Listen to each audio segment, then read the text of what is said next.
Welcome back to MLT 115. This is part 2 of the Statistics and Quality Control lecture. We're going to be talking more about quality control today. All laboratories or clinical laboratories are required to have programs in place that continually assess the quality of a laboratory's performance. So these are quality assessment programs. The term quality system is designated to be referring to all policies, procedures, and processes needed to achieve quality testing in the laboratory. The quality assessment component of the quality system is an essential part of the lab's daily operations. The comprehensive quality assessment programs include evaluation of all testing outcomes, whether it's pre-analytical, before testing happens, analytical, during testing, and post-analytical, after testing has happened. So to ensure that your laboratory is putting out quality results, highly reliable results, there's a QA system in place for all parts of testing, whether it's before, during, or after testing. One of the quality control tools that we use in the laboratory is something called a delta check. A delta check is a quality control tool that involves the comparison of laboratory results that were obtained on a previous sample or a previous date from the same patient.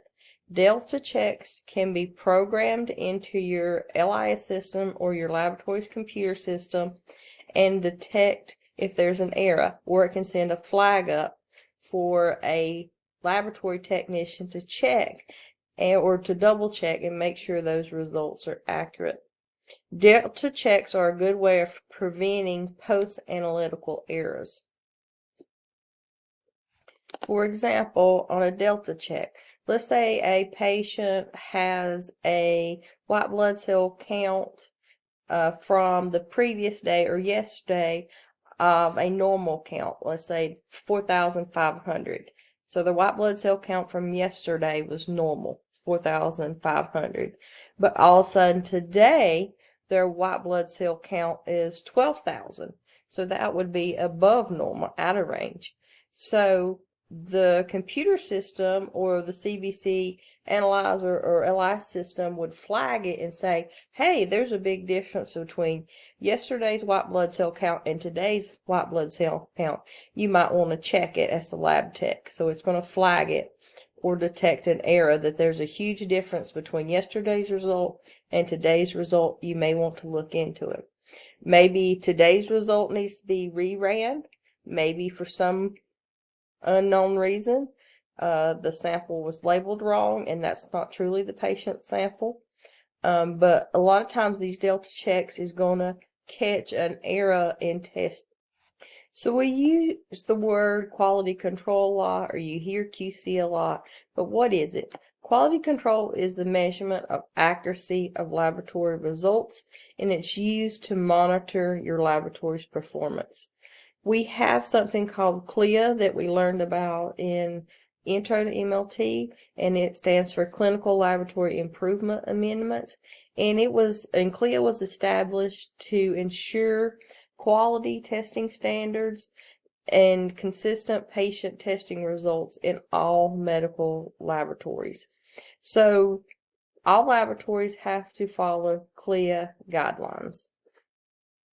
Our quality control procedures are a very important part of our overall quality assurance program and includes the use of daily external controls. Some external controls are commercially available, solutions that contain the same analytes as those being analyzed in your patient samples. So basically what that's saying is there are controls that are available for purchase that we can use with our testing methods to make sure that our testing methods are accurate. Usually these external controls are prepared from pooled human serum samples, and with these pooled human serum samples or external controls, you receive a information sheet or an assay sheet, and it gives you the expected ranges for each analyte. So what's expected from that control when you run it, the expected result. Again, all your control specimens must be ran in the exact same manner that you run your patient samples. And when your control specimens are ran, you must have the expected results that are reported out on your information sheet that's sent with that control. If not, then that control is not going to work for you. Or there might be something wrong with your testing method, and that's when you have to go in this troubleshooting type situation and figure out what's going on. Why are you not getting the expected results? This slide's just a little bit more about your controls. Like we've already said, your controls must be ran in the same way or with the same testing methods as your patient samples. But you may have multiple levels of controls to run.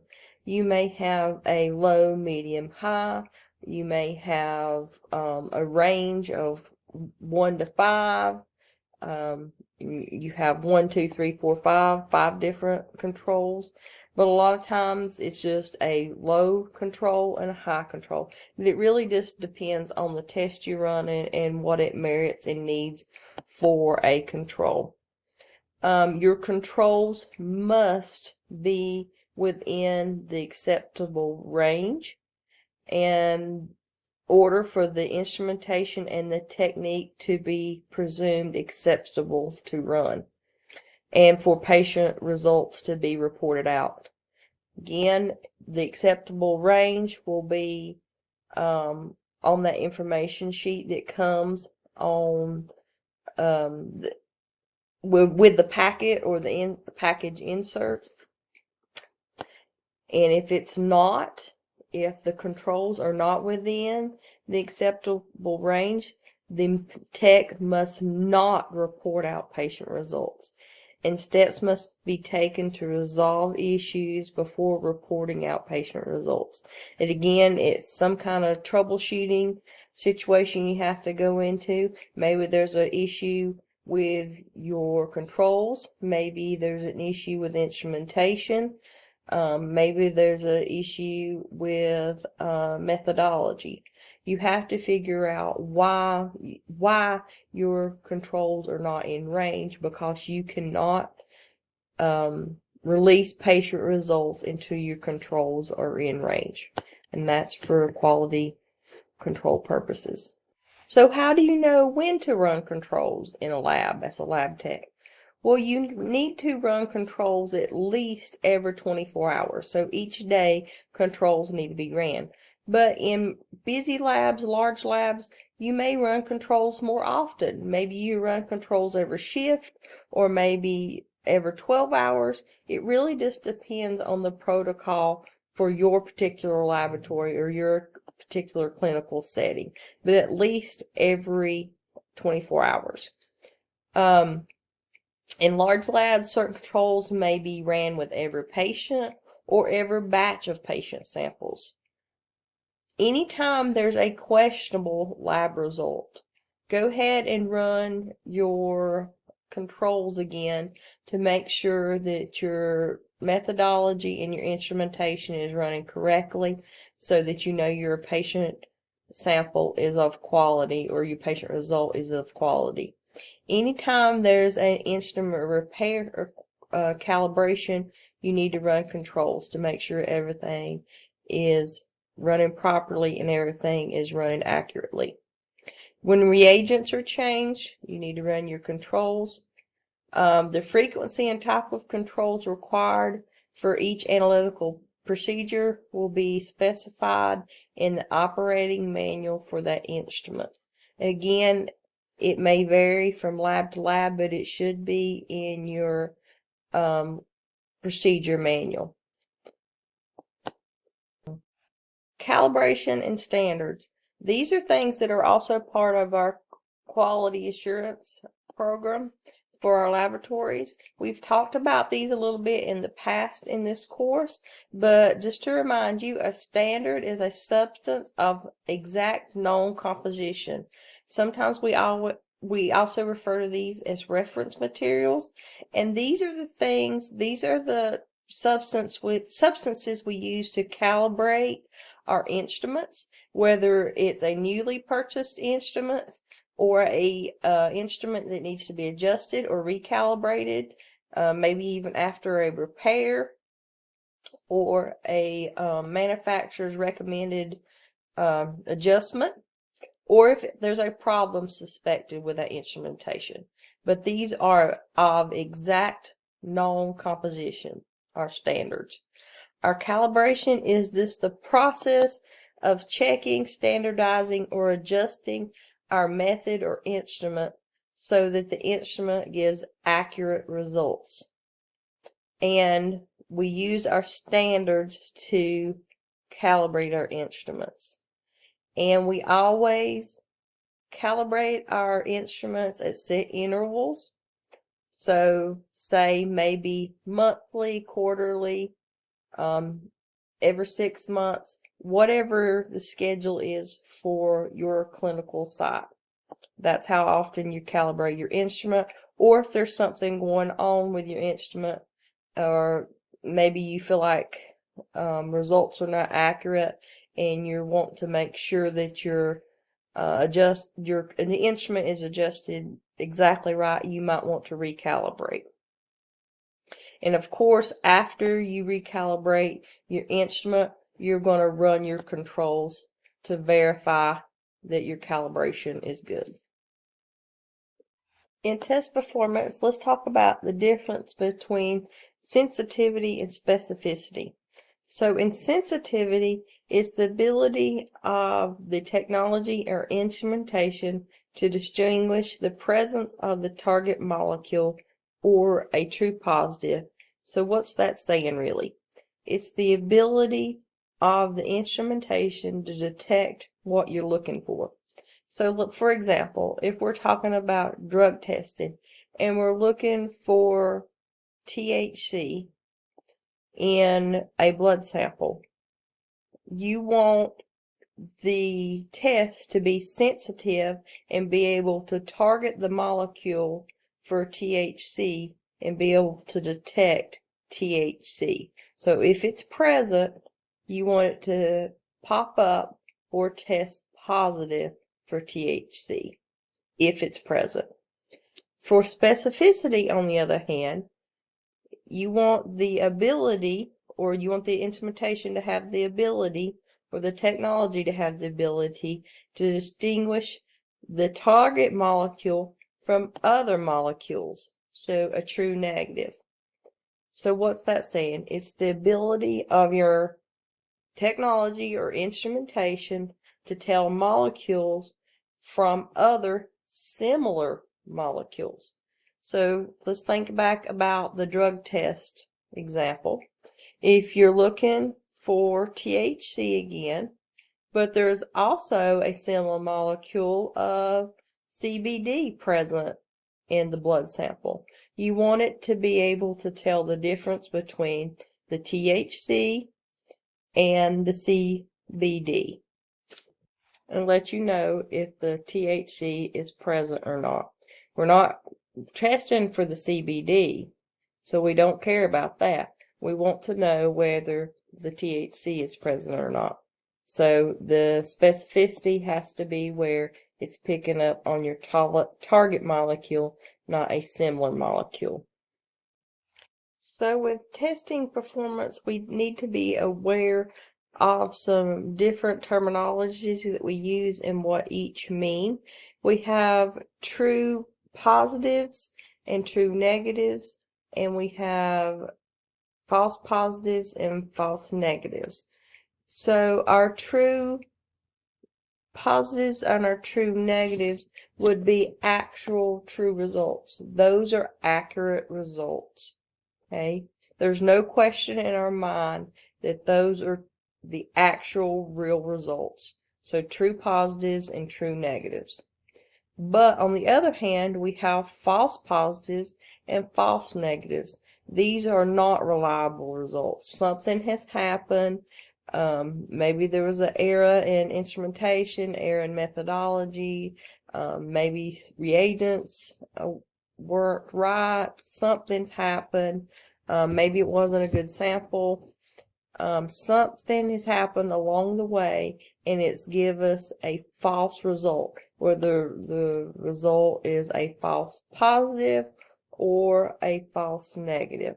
And we have to be careful with these false positives and false negatives because they can really mess with the reliability of our test results. So we want to minimize as much as possible getting a false positive and negative result in the laboratory. We really only want to end up with true positives and true negatives because we want to give accurate, reliable results. Next, we need to define accuracy and precision. Accuracy is how close a result is to an accurate or true value. Okay, so the true test result. Precision is the reproducibility of results or the closeness of obtained results to each other. Can it be repeated? Can it be done again? Precision. So, knowing these two definitions, is it possible to yield precise results but inaccurate results? So, can you yield results that are reproducible but be inaccurate? That's the question. Yes, you can. You can reproduce results. You can reproduce the same results, but those results may not be correct or they may be inaccurate. It's always the goal of the lab to yield accurate results that are as close to the true value or true result as possible, plus being precise, meaning that they are reproducible. Those results are reproducible. So, the lab wants accurate and precise results. So here's us a visual to see our accuracy and precision put together. Okay, so we want accuracy and precision in the laboratory. So if you look at your bullseye here, we want accuracy and precision both in the center of the bullseye. So this is what we want in the laboratory. Let's look at the second bullseye. All of our bullet points are over here. This is exactly the question that we just asked in the previous slide. This is where we have precise results, but they weren't accurate, okay? They were reproducible. All of our bullet points are in the same area, but they're not in the center, so they're not accurate. They're not on the bullseye. Okay, you can also have a situation where the test results are accurate. They're close to the bullseye, but they're not precise. They're not reproducible. And then lastly, your results are not accurate and they're not precise. They're not close to the bullseye and they're also far apart. They're not precise. They're not reproducible. So again, in laboratory, we're looking for accurate, precise, reproducible results. Sometimes you have errors in testing results. Let's talk about the difference between random errors and systematic errors. Random errors are also called outliers. These are errors when the source cannot be identified. There is always a possibility for this type of error in any testing system. Sometimes through troubleshooting, you can find the cause, but a lot of times you cannot find the cause. It's just a random outlier error. For systematic errors, there is a variation that can make a result consistently higher or lower than the actual value. So this is usually when something has happened with setup, and usually troubleshooting can be done to determine the cause. We've already talked about statistics earlier on in this lecture, but normal ranges for many analytes must be established using normal patient studies, and usually you use at least 100 patient samples to establish a normal range, and you're going to use different ages and different genders to establish your normal ranges. And the mean, we've discussed before, that's an average of a set of values. We also learned how to calculate our mean. And a standard deviation is also referred to as SD. Standard deviation is referred to as SD, is a measure of how far away a sample result is from the mean or the average.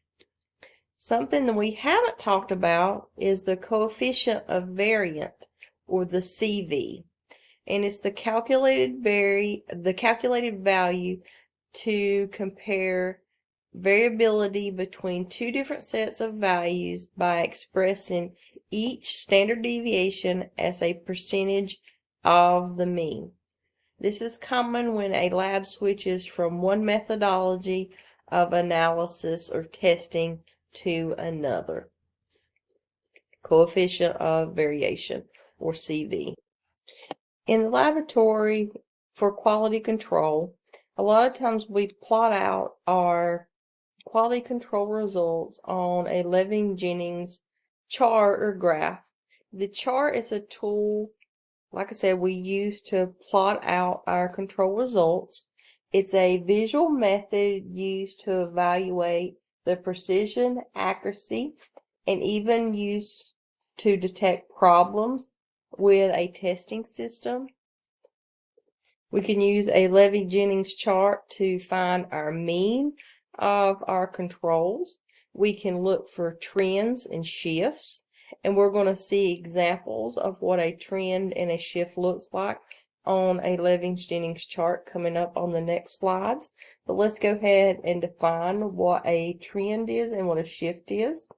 A trend is a series of control values consistently increasing or decreasing in the same direction for at least 5 consecutive days or 5 consecutive control points. So, like I said, we're going to see an example of this on one of the next slides coming up. A shift is a trend that remains at a constant level, either above or below the mean. And again, we're going to look at an example here in just a minute on a slide coming up. This is an example of a Levin-Jennings chart, and let me explain a couple things about it before we look at the shift. Let's look at the very center. The very center is representing the mean. This darker line is representing the mean. And this little bell curve is representing our standard deviations. So the mean is right in the center, but this one SD is representing one standard deviation from the mean, and it can go on either side. This is minus 1 standard deviation from the mean, and this is plus 1 standard deviation from the mean. And this is 2 standard deviations from the mean on either side. And this is 3 standard deviations from the mean on either side. So what this is saying is, in this darkest purple, there's 68% of the samples, patient samples, that are falling within 1 standard deviation of the mean. So within these numbers right here is 68% of patient samples. But within 2 SD, there's 95% of patient samples. And then you go on out to 3 SD, and 99% of all patient samples fall within 3 SD. Okay, and they're all revolving around that mean. Okay, now let's look at our shift, what we're actually have this Levis-Jennings chart up for. What's a shift? So this is what we want our control points to look like. We want them to be bouncing back and forth right along the mean. So we would want it to continue on out through here. But something has happened. There has been a shift all the way up here, and it's shifted and it's bouncing around. It's even jumped up to the 3SD area. So there's been a shift to above the mean. Okay, it could have been the same situation where it come down here and it was bouncing around down here, and it would have been a shift to below the mean. So this is a shift. Okay, now this is a Levis-Jennings chart that's showing us a trend. Okay, we have our mean or our average represented by this little X with the line over it. And then we have our 1XD plus or minus 1XD right here. And that's where we would want most of our control points, is bouncing right around our mean. But something has happened over here, this part that has the red circle around it. All of a sudden, we're trending downward. We've got more than 5 consecutive points that are headed downward. So we're trending downwards. You could also have a trend upward. It could be going up like this, but this is a trend. So you can see the difference between a trend and the shift that we were just previously looking at on the other slide. Here is an example of an outlier, and we defined an outlier a few slides ago, and this is actually a graph of a standard curve. This line represents a standard curve. So all of your patient samples are falling right around your standard curve. So all the patient samples are up through here around the standard curve. But you have this one sample that's way out here in no man's land. So this is what's known as an outlier. One that's all by itself. And a lot of times that outlier, it cannot be troubleshooted. It's just a random error, and we don't know what has caused it. This slide is just kind of reminding us of that bell-shaped curve, or that Gaussian distribution is another word for our bell-shaped curve. And it's just a normal distribution of results. You have your median that's right here in the center. You have your 1SD area that's highlighted in green. You have your 2SD area that's highlighted in the yellow, and then 3SD that's in red. Most of your patient results are either going to fall within 1SD or 2SD, and fewer patient results are going to fall out in the range of 3SD. So standard deviation is the number of deviations that your mean differs from the group mean. So like one standard deviation is so far from the mean. 2 standard deviations is even further from the group mean. 3 standard deviations is even farther from the group mean. So the standard deviations is a measure of relative accuracy. So 1 standard deviation is going to be more accurate than 3 standard deviations. So in order for QC to be considered acceptable, usually the standard deviation should not be greater than 2+. And that's pretty standard for most laboratories. So if you were to look back at a Levis-Jennings chart, if anything is all the way, if a point's all the way out in that 3SD range, or in that 3SD area, then that point or QC point would not be considered acceptable. But anything within 1SD or within 2 SD, whether it's above or below the mean, it's considered acceptable usually in the lab. Sometimes it's necessary to calculate the QC range and to figure out your standard deviations. So let's look at this example.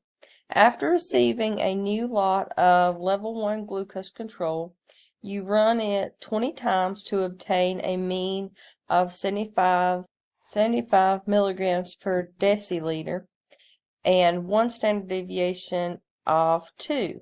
What is the QC range that will be used for the new control? And it says, remember the acceptable range is within 2 SD or standard deviations. So first thing, let's highlight important information. Let's highlight one standard deviation is 2, and let's highlight the 75. So one standard deviation equals 2, and then we know that it's acceptable. The acceptable range has to be within 2 standard deviations.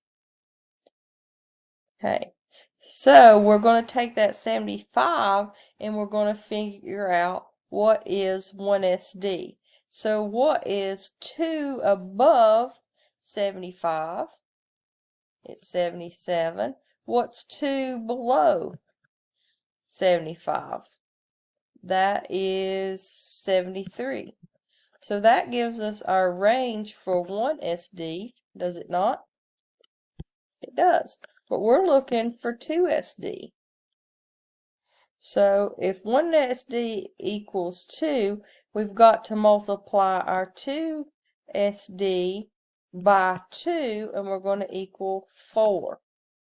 So then we can add 4 to our mean above and below. So 75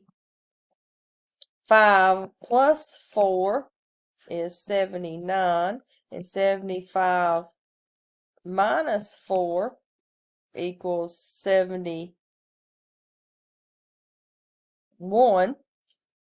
So for 2 SD, our range is 71 to 79 for 2 SD. So that's our answer. So our standard deviations just describe how closely a set of values represent the mean. So if we take the example that we just calculated, if our mean was 75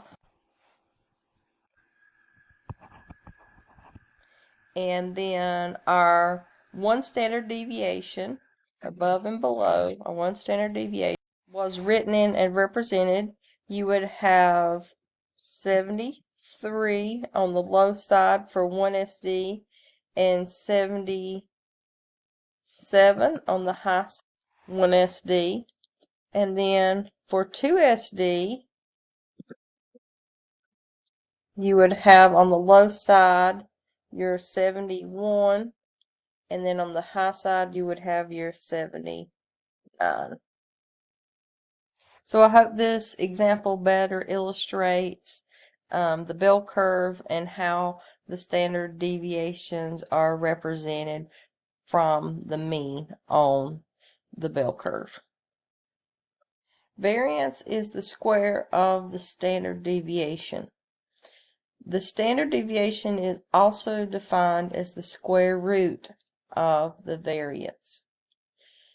And the coefficient of variation, or the CV that we talked about earlier, is the standard deviation divided by the mean multiplied by 100. So this is the equation. So this S is representing our standard deviation.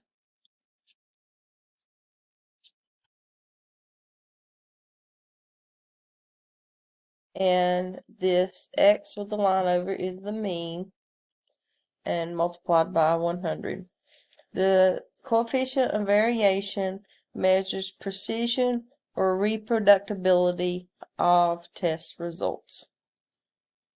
The last concept we're going to cover is Westgard rules.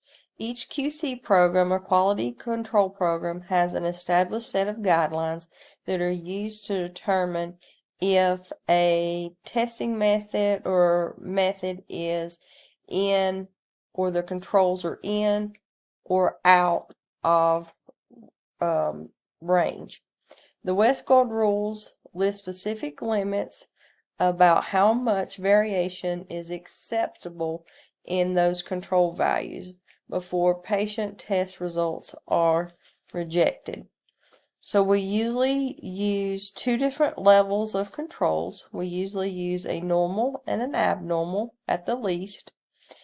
And if any of the controls are considered out, the set of samples, in a set of samples, they must be rejected if any of the following Westgard rules on the next slide are true. So if our controls meet any of these Westgard rules, we're not going to be able to release any patient results, or if we do have any patient results, we're going to have to reject them. So if both our controls are outside the 2 SD limit, whether they're plus or minus 2 SD, if both controls are outside, we're going to have to not release any patient results, and our controls are not any good. Number 2, the same control level is outside the plus or minus 2 SD limit on 2 consecutive runs. 2 consecutive runs means you've run the control 2 times in a row.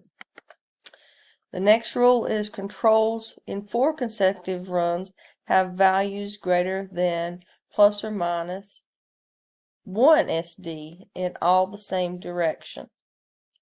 Okay. The fourth rule is 10 consecutive control values fall on one side of the mean or the other.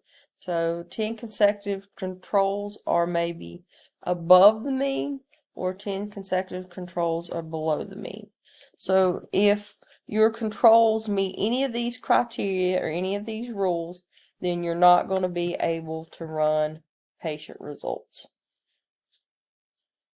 These are not all the Westgard rules that are out there, but your lab may choose to only focus on a few of the Westgard rules. And these are some of the ones that are more popular. That's why they're listed. These are some of the more popular ones and ones that labs usually use for their QC purposes. On the next slide, you're going to see a chart with several more Westgard rules. This is charts just showing you some other variations of Westgard rules that could be used in your laboratory or your clinical setting, but we've already talked about some of the ones that are more popular. This concludes our part 2 on the lecture for statistics and quality control. I hope you've learned a lot about quality control. If you need any extra help or have any questions concerning this material, please don't hesitate to reach out through email or during my office hours, or talk to me before or after lab time.